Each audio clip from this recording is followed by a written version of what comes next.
impact in T-100. Roger, Atlas Control. This is 1134. Check for green.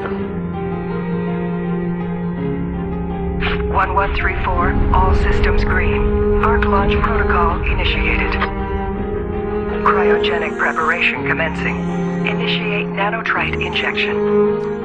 Check. Cryogenic life support systems online. Subterranean launch injectors ready. 97% nominal.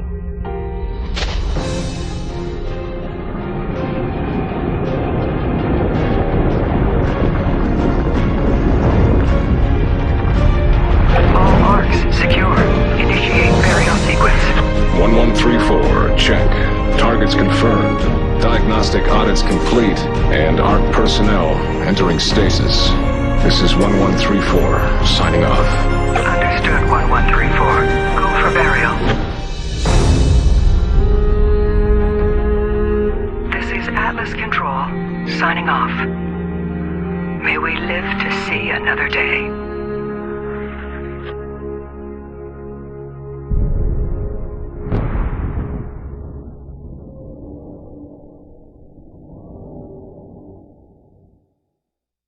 Rage is a post-apocalyptic FPS RPG. That's not an RPG. Which was developed by ID Software, published by Bethesda, and released in October 2011 for the Xbox 360, PlayStation 3, and PC. I remember that the big hype for this game was that it was a Bethesda-like RPG. That's not an RPG. Made by the developers of Quake and Doom, a pretty big deal at the time.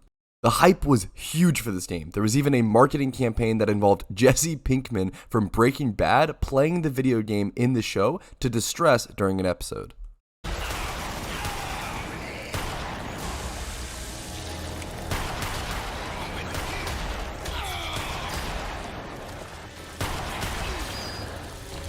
Now, Rage had a lot of hype, but how did it hold up? Did it live up to all of that excitement? I'm gonna be honest, I don't think so. I feel like it was mostly forgotten as soon as it was released. It sold around 3 million copies across all platforms, which isn't bad, but also isn't good considering it was awarded not only the best game at E3 in 2010, but it was also awarded many other E3 awards such as Best First Person Shooter, Best New IP, and Best Xbox 360 Game.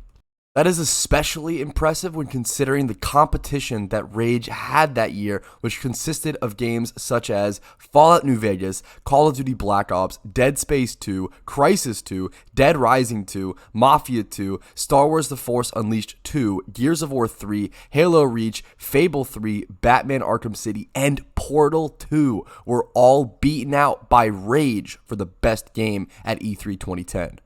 This game was a big deal, and in my opinion, it was a bit of a letdown, but was it bad? No, not by any means. Rage is by no means a perfect game, nor a legendary game, but it is a great game in my opinion. Rage is undeservedly forgotten.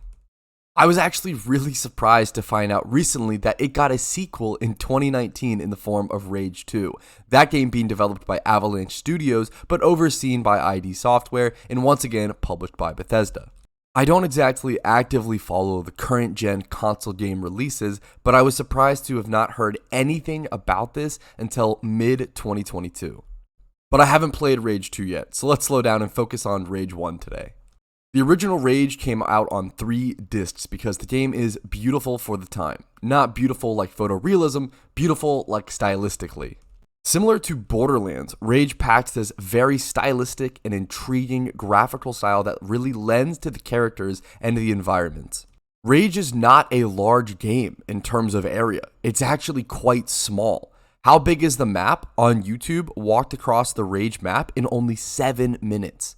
Now, to be fair, that was only the map from Disc 1, but you're also meant to be racing around that map on a car, not walking like used in the video. Let's see how long it took him to walk across the map of a similar game, also released in 2011, Skyrim.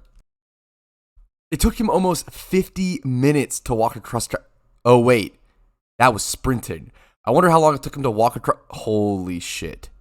Now, I'm bringing up Rage's map size not to talk about it as a downfall, but actually to talk about it as a benefit, specifically to Rage. You see, the smaller map size allowed them to flesh out the towns and the characters that much more. Unfortunately, didn't exactly help with the dialogue, which is probably one of the weaker points of Rage. And the dialogue isn't bad, it's just fine. But what is incredible about the Rage map is the cities. The cities are truly intricate. I'm no architect, but I feel as though if I was, I would be gushing over this game like no other. All of my armchair architects can go ahead and let me know their thoughts and opinions down below in the comments. Go ahead, write up that comment. I know you're going to, and it's totally okay. The way they show how these towns came to be, the salvage, the wrecked parts used to build common places, it just oozes of life and lore. The architecture and design tells a story. The story of them struggling and trying to survive, making do and making use of things in ways never imagined. Every city in Rage is like Megaton from Fallout 3 times 10. Megaton is a cool city, but ends up falling flat in my opinion with all of the houses looking the same. It's too efficient, too industrial for a struggling society. Honestly, maybe a better comparison is New Vegas from Fallout New Vegas times 2. Times 2 is only New Vegas is fucking dope. What the fuck was I trying to say here? I don't know. I wrote the script when I was drunk.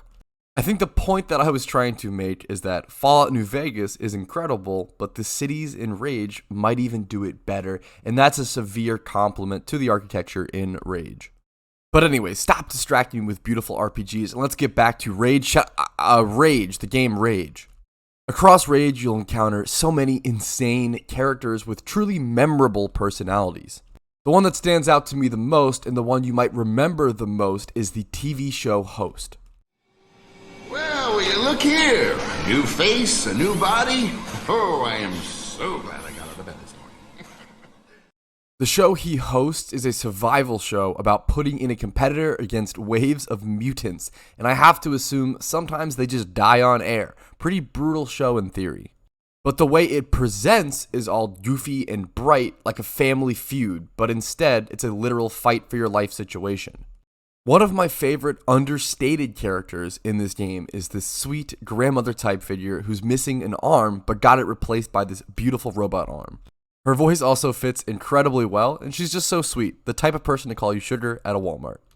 You know the way it works here. We help you, you help us. They also got John Goodman to voice Dan Hager, who's the first person you meet in the game after saving your life from the bandits.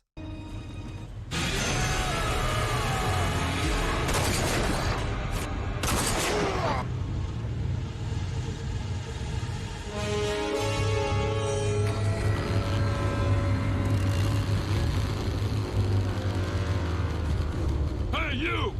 Over here! It ain't safe here. Get in. I know you got questions, but we gotta get moving. Got bandits all over these hills. We best get going. I'm Dan Hager, and you are one lucky son of a bitch. This is a common tactic you see in Bethesda games, getting high-tier actors to voice the first character you interact with. Like Liam Neeson in Fallout 3, or Matthew Perry in Fallout New Vegas. It's meant to pull you in and be like, hey, that voice sounds familiar. And that familiarity ends up making you feel more comfortable with a new experience. Or, if you're like me, you think to yourself, wait, is that the same voice as the villain from The Borrowers? And you feel smart for a second, and you're like, yeah, it is. This tactic is very effective on monkey-brained people like myself. So the architecture and characters are pretty fantastic, but what makes Rage really special? The answer to this, by far, is the enemy AI.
The first time you see these bandits running off the walls to get you, you're like, holy shit, what the fuck? Is that real? And then you see them do that shit for like 50 hours. You see them crawl under a gate or up a fence to get you, and you're like, holy shit, what the fuck? That's nuts.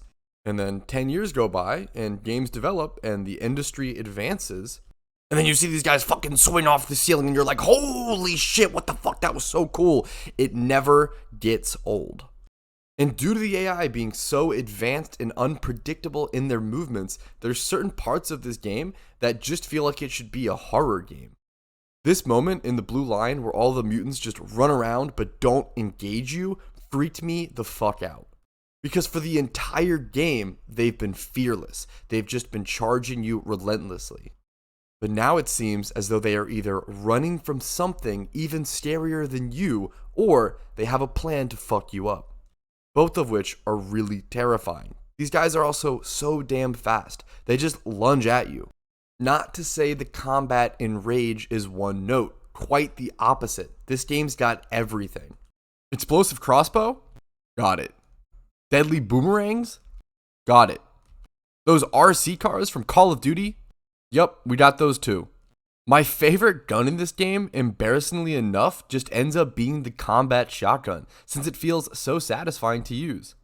Rage also lets you utilize your environment to kill your enemies, like shooting an electric crossbow into the water and electrifying all of the enemies standing in that area. Pretty commonplace today in games, but it was still a pretty big deal in Rage's time, in my opinion. It was also so nonchalantly added and underutilized, in my opinion, throughout the gameplay.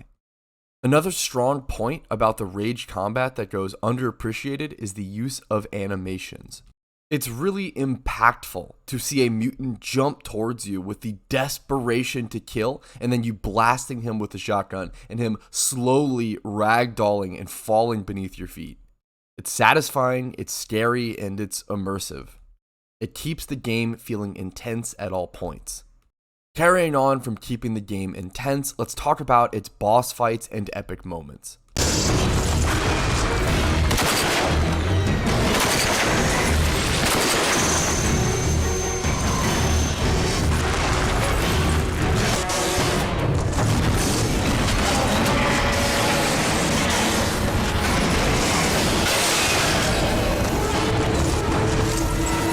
The epic scenes in Rage are really larger than life and carry on those horror themes I mentioned earlier.